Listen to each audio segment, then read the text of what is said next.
Ambassador Zethkar's elongated fingers trembled as he reviewed the intelligence report for the third time. The crimson text on his neural display seemed to burn into his consciousness.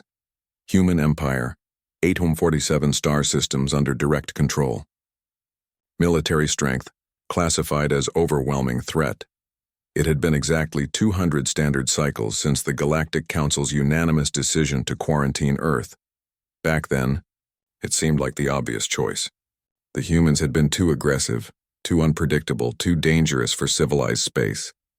Their first contact protocols involved pointing primitive kinetic weapons at diplomatic vessels. Their expansion philosophy centered on something they called manifest destiny, a concept so alien that the Council's best xenosociologists had required months to comprehend its implications. Containment was the logical solution, Zethkar whispered to himself, the same words he'd used to justify the decision to his constituents. The massive energy barrier surrounding the Sol system had been a masterwork of cooperative engineering. 7 different species contributing their most advanced technologies to create an impenetrable prison. Now, as he stood aboard the dreadnought Eternal Wisdom at the edge of what was once human space, Zethkar wondered if they had made the greatest strategic blunder in galactic history. The barrier was gone, not destroyed, simply absent, as if it had never existed. In its place stretched an empire that dwarfed anything the galaxy had ever seen. "Sir," Communications Officer Yiltan approached with the nervous gait characteristic of his species when delivering unwelcome news. "We're receiving a transmission." It's from them." The main view screen flickered to life, revealing a human female in an immaculate Navy uniform. Her insignia was unfamiliar, but the confidence in her bearing was unmistakable. Behind her, through a massive viewport, stars moved in patterns that shouldn't have been possible. Entire solar systems repositioned like pieces on a game board. "Greetings, Council Fleet," the human said, her voice carrying an unsettling mixture of courtesy and authority. "I am Admiral Sarah Chen of the Terran Stellar Empire. We've been expecting you." Zethkar stepped forward, drawing upon centuries of diplomatic training. "I am Ambassador Zethkar, speaking for the Galactic Council. We had not anticipated this development." Admiral Chen's smile was polite but predatory. "No, I imagine you hadn't. 2 centuries is quite some time to be cut off from galactic affairs. We've made considerable progress." The view screen split, showing what appeared to be a 3-dimensional map of local space. What Zethkar saw defied comprehension. The familiar constellation patterns were wrong, not slightly altered but fundamentally restructured. Entire star systems had been moved, organized into geometric patterns that spoke of engineering on an unimaginable scale. "You relocated stars," Zethkar breathed. "We had time," Chen replied matter-of-factly. "And motivation.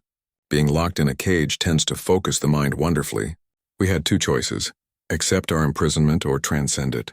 Humanity has never been particularly good at accepting limitations." Behind the Admiral, Zethkar could make out structures that challenged his understanding of physics. Rings of metal and energy that encircled entire suns. Artificial worlds the size of gas giants and ships so vast they could have been mistaken for moons. "The barrier," Zethkar managed. "How did you overcome it?" Chen's expression grew thoughtful. "We didn't initially. For the first 50 years, we threw everything we had against it. Kinetic weapons, directed energy, exotic matter bombs, nothing worked. So we changed our approach. The display shifted, showing technical schematics that hurt to look at directly. We studied it, reverse engineered it, improved upon it. By year 75, we weren't trying to break the barrier. We were learning to build better ones. By year 100, we had surpassed every technology used in its construction." Zethkar's throat sacs contracted in alarm. "You were supposed to be contained to primitive kinetic weapons." "Were we?" Chen's laugh was genuinely amused. "Ambassador, you locked the most adaptable, most stubbornly innovative species in known space inside a box filled with every advanced technology the galaxy had to offer. What exactly did you think would happen?" The truth hit Zethkar like a physical blow. The barrier hadn't just been a prison, it had been a comprehensive technological encyclopedia. Every scanning attempt, every probe the humans had sent against it, had been a learning experience. "The Council's decision," Zethkar said slowly, "was based on humanity's aggressive expansion policies. Your current empire would seem to validate those concerns." Chen's demeanor grew serious. Let me clarify something, Ambassador. In the past 2 centuries, the Terran Empire has expanded across 847 star systems. We've encountered 63 different species. Would you like to know how many of them we've exterminated? Zethkar braced himself for the answer. 0.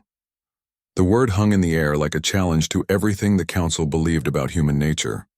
Every species we've encountered has been offered the same choice: autonomous membership in the Empire with full rights and protections, or complete non-interference in their development. 47 chose membership. 16 chose isolation and have been left completely alone, their systems marked as protected space. The Admiral gestured to something off-screen. The Empire you see wasn't built through conquest, Ambassador. It was built through cooperation. Turns out, when you're not approaching first contact with weapons drawn, other species are remarkably willing to work together. Zethkar felt his worldview crumbling. But your expansion rate is rapid, yes. When you can move entire star systems, colonization becomes rather efficient. Chen's expression softened slightly. We learned something during our imprisonment, Ambassador. The galaxy is vast beyond imagination, resources are effectively infinite, and cooperation yields exponentially better results than competition.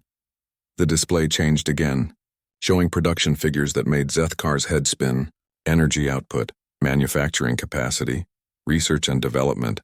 Numbers so large they seemed fictional. So here's the situation, Chen continued. The Terran Empire currently produces approximately 40,000% of the combined economic output of all Council species.